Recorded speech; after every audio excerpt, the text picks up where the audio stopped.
Hi, third grade, back again. Lulu's getting a sister. We're already on chapter 15. So remember chapter 14, she was changing how she felt about Sebastian and what she was going to do. So chapter 15, here we go. Again, I'm asking why Lulu can't remember that she is up here at Camp Sisterhood to learn to love and be nice to her little sister. She isn't here to learn how she can teach her little sister to adore her. But that's what Lulu wants. And since Sebastian already adores her, she won't learn anything hanging around with him. So she's going to figure out this adoration stuff. She must trade in Sebastian for another kid. On Monday after lunch, Lulu announced to Call Me Debbie that she needed to exchange Sebastian for Mitzi. To which Call Me Debbie replied that there was a rule about not trading in your kid. To which Lulu pointed out that Call Me Debbie had already broken that rule, to which Call Me Debbie explained that breaking it once didn't make it okay to break it twice. To which Lulu loudly insisted, but we won't be breaking it twice, we'll be unbreaking it. We'll be putting things back the way they were before. A long time later, Call Me Debbie, worn out from arguing with Lulu and desperately needing a cup of tea and a nap, oh, I would too after that, finally told her, right, okay, we'll compromise. I'm letting you trade in Sebastian. But in exchange, you're taking both Mitzi and Fritzy, which was fine with Lulu. So there they are having a big discussion. So now she's got two little sisters. All right, said Lulu to Mitzi and Fritzy when the next morning they gathered in the vegetable garden. Let's get something understood right now. Mitzi, you beat me at Scrabble. Fritzy, you beat me at swimming. But you shouldn't forget that I'm older and smarter and better than you are at everything else. So, either Fritzy or Mitzi, said to Lulu. So, said Lulu, here's how it should go. I expect respect to begin with, followed by, a little bit later, by admiration. And a little bit after that, after you've heard my jokes and my rhymes and the names of state capitals, plus seen all the games and sports events I can win, you're going to decide that I'm probably perfect through and through, and maybe the greatest person you've ever met, after which you totally adore me. Lulu, smiling proudly, was quite pleased with her presentation. The twins, however, weren't that impressed. We will, said either Mitzi or Fritzy to Lulu. I don't know about that, especially since I'm sorry to say, and this must have been Fritzy speaking, you couldn't beat me not once in a swimming race, and never even heard of the word Cassecu. This was Mitzi speaking, till I beat you at Scrabble. There they are. Tell by their faces. So now she figured out whose is who based on what they said. And furthermore, added Fritzy, how many words in 5 seconds can you rhyme with it? I told you I wasn't counting Scrabble or swimming, Lulu growled. And furthermore, she continued, quick as a flash, beak, cheek, eek, freak, geek, leak, meek, eek, peek, reek, seek, teek, week, and Zeke. So how come you left out unique, oblique, and Mozambique? Asked the most exasperating Mitzi. She did her very best, explained a most condescending Fritzy. She probably doesn't know those fancy words.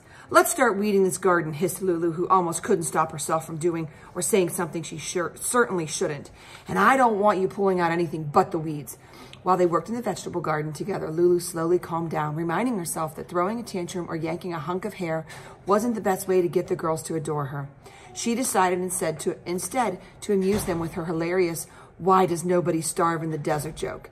And after she'd finished asking them why, and after they both gave up, Lulu explained that nobody starves in the desert because of the sand which is there.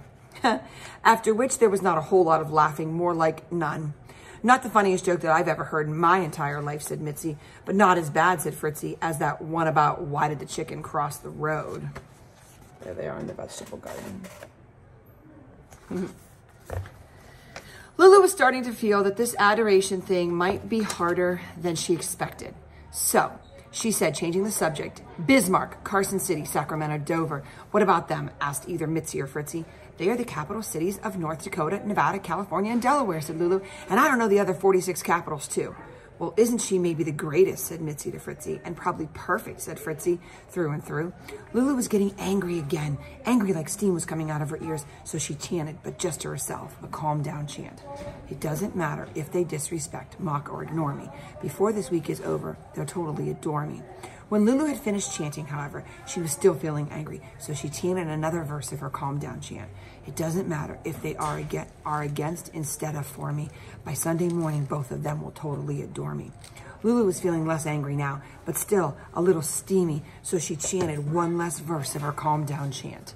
It doesn't even matter if they're out and out abhor me, because when I am done with them, they'll totally adore me. There, Lulu felt calmer, much, much calmer, and I hope you're looking up the word abhor.